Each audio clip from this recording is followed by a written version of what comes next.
Hi guys, எல்லாருக்கும் வணக்கம். இன்றைக்கி தான் வந்து நம்ம ஊரில் ஃபைனல் திருவிழா வந்து மொத்தம் 10 நாள் நடக்கும். இன்றைக்கி தான் கடைசி நாள்ன்றதுனால நான் வந்து கோலம் வந்து ரொம்ப பெருசாக வந்து போட்டேன். எனக்கு வந்து கோலம் போடுறது வந்து ரொம்பவே பிடிக்கும். எல்லா வேலையும் கம்பேர் பண்ணும்போது கோலம் போடுறது வந்து நான் ரொம்ப இன்ட்ரெஸ்ட் எடுத்து போடுவேன். கால் வலிச்சாலும் பரவாயில்லன்னு சொல்லிட்டு எவ்வளோ நேரம்னாலும் பொறுமையாக உட்காந்து கோலம் மட்டும் போடுவேன். இதுதான் நம்மளோட கோலத்தோட ஃபைனல் லுக். எப்படி இருக்குன்னு சொல்லுங்கள். கோலம் போட்டு முடிச்சுட்டு வந்ததும் வீட்டில் வந்து டிஃபன் பண்ணி வச்சுருந்தாங்க ரெடியாக. சாப்பிட்டுட்டு சாமி வந்து அதுக்குள்ளே ஊர்கோலம் வர ஸ்டார்ட் ஆகிடுச்சு.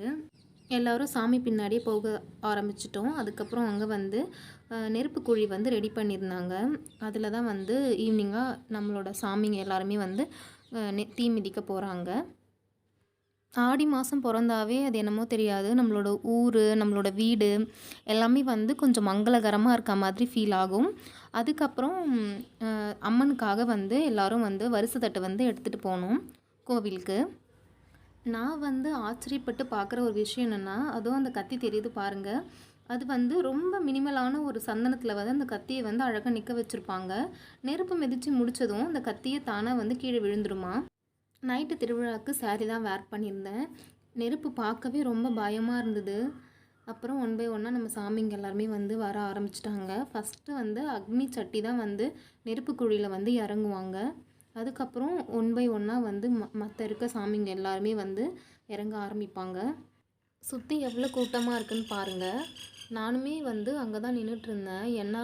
என்னாலேயே அந்த பக்கத்தில் அந்த ஹீட்டை வந்து தாங்க முடியல. அதில் எப்படி தான் அவங்க நடந்து போனாங்கன்னே தெரியல.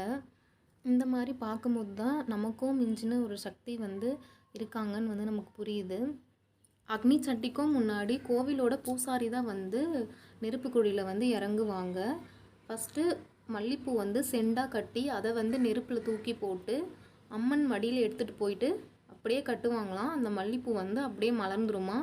இது வந்து பக்கத்தில் இருக்கவங்க சொல்லி தான், ஃபேமிலியில் இருக்கவங்க சொல்லி தான் எனக்கே தெரியும். அதுக்கப்புறம் பூசாரியோட 2 பசங்க போனாங்க. அதுக்கப்புறம் அக்னி சட்டி, கரகம் ஒன் பை ஒன்னாக வந்து போக ஆரம்பிச்சிட்டாங்க. கரகம் அதுக்கப்புறம் சாமி தூக்கிட்டு போகிறவங்கெல்லாம் அவங்க கண்ணை பார்த்தாலே அவ்வளோ பயமாக இருந்தது. ரொம்ப ரெட்டிஷாக. நானுமே வந்து சாமி வர்றது அப்படிலாம் நான் நம்ப மாட்டேன். ஆனால் அந்த டைமில் ஏதோ நமக்கு நம்பணும் போல தான் இருந்துச்சு. அதுக்கப்புறம் சைடில் வந்து வான வெடிக்கை அதெல்லாம் வெடிச்சிட்டு இருந்தாங்க. இதுதான் வந்து நம்ம ஊரோட அம்மன். எப்படி இருக்காங்கன்னு கமெண்ட் பண்ணுங்கள். இந்த வீடியோ உங்களுக்கு பிடிச்சிருந்தா நம்ம சேனலை மறக்காமல் லைக் பண்ணி சப்ஸ்கிரைப் பண்ணி வச்சுக்கோங்க.